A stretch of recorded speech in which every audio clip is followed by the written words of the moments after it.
He didn't do that. He failed. He didn't do what the whole country hoped, which that he would rise to the occasion and rise to the office, and he didn't do that.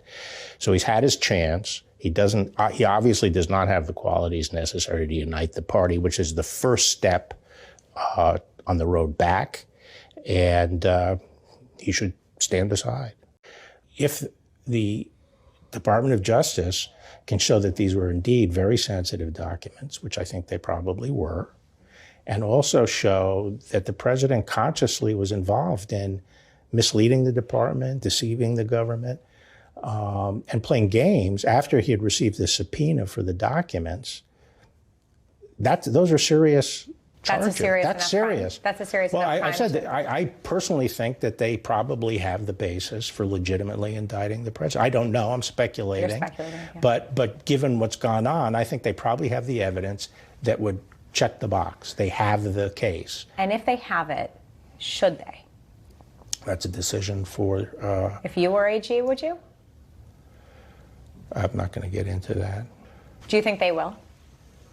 I think it's becoming increasingly more likely. And you think it would be appropriate if they did? Well, this is what the Attorney General gets paid, these kinds of decisions. You know, the argument for doing it is that if you let someone like this who, you know, if the facts are as raw as they may be, and you let someone get away with it, how can you protect these secrets? How can you insist on people in government taking this stuff seriously? So, you know, that's an important thing to weigh, as well as what what it will do to the country and to the office of the presidency.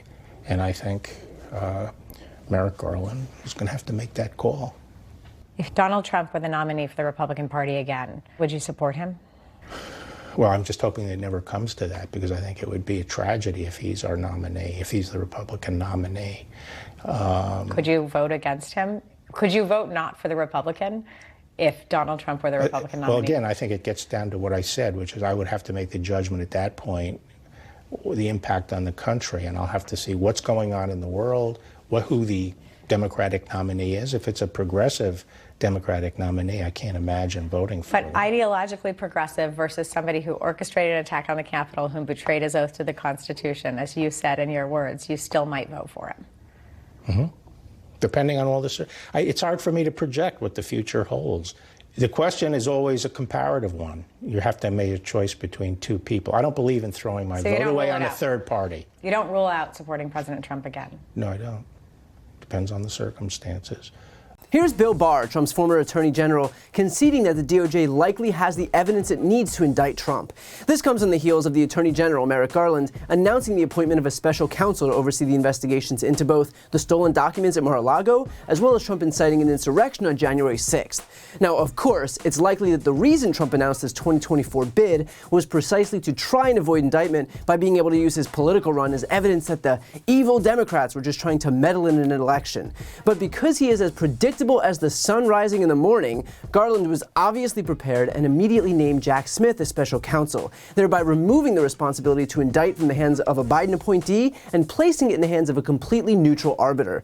Now, of course, because Trump is so ham-handed, his brilliant plan to insulate himself from accountability backfired instantly. And it's finally becoming clear to the GOP more broadly that the only reason that Trump is interested in running in the first place isn't to help the party, but rather to protect himself, which is likely why Bill Barr has finally come out and recognized that it would be a, quote, tragedy if Trump is the Republican nominee heading into 2024. And this is a sentiment that's being felt across the entire Republican Party. Remember, here's what Trump predicted would be the case when he was first elected. We're going to win with every single facet. We're going to win so much, you may even get tired of winning. And you'll say, please, please, it's too much winning.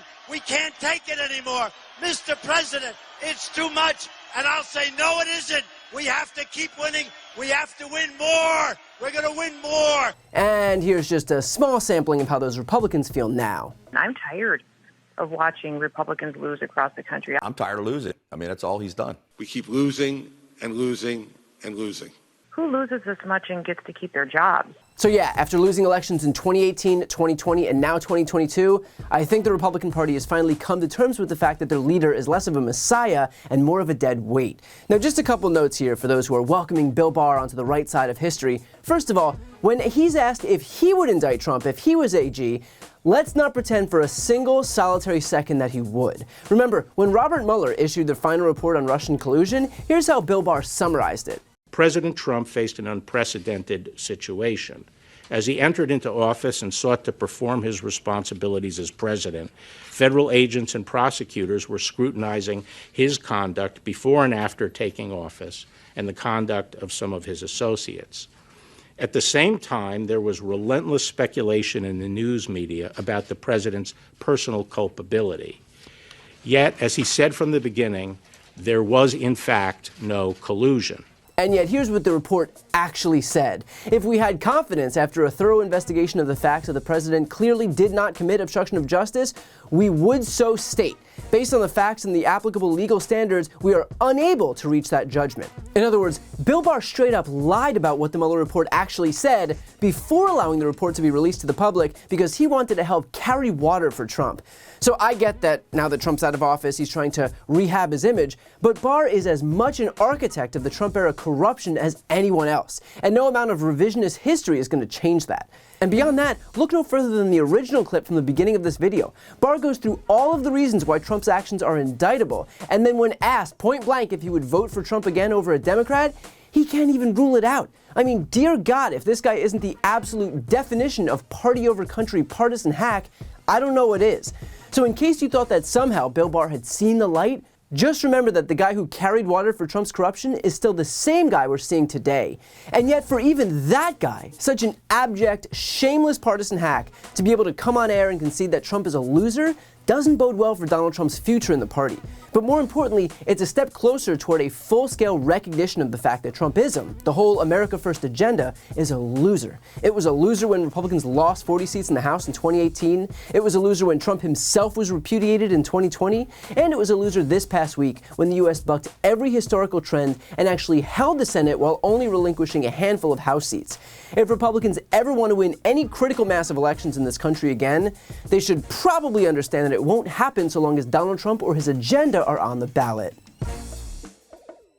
Before you go, if you enjoyed this video and want to see more, please make sure to subscribe to my channel. You can click the thumbnail right here on this screen. And if you want to support my work even further, the best way is to subscribe to my podcast, No Lie with Brian Tyler Cohen. There you can check out my interviews with major players in the world of politics, including President Biden, Vice President Kamala Harris, Pete Buttigieg, Elizabeth Warren, Katie Porter, Jamie Raskin, and so many more. Plus other interviews that live exclusively on the podcast. That link is also right here on this screen, or just search No Lie with Brian Tyler Cohen wherever you listen to podcasts.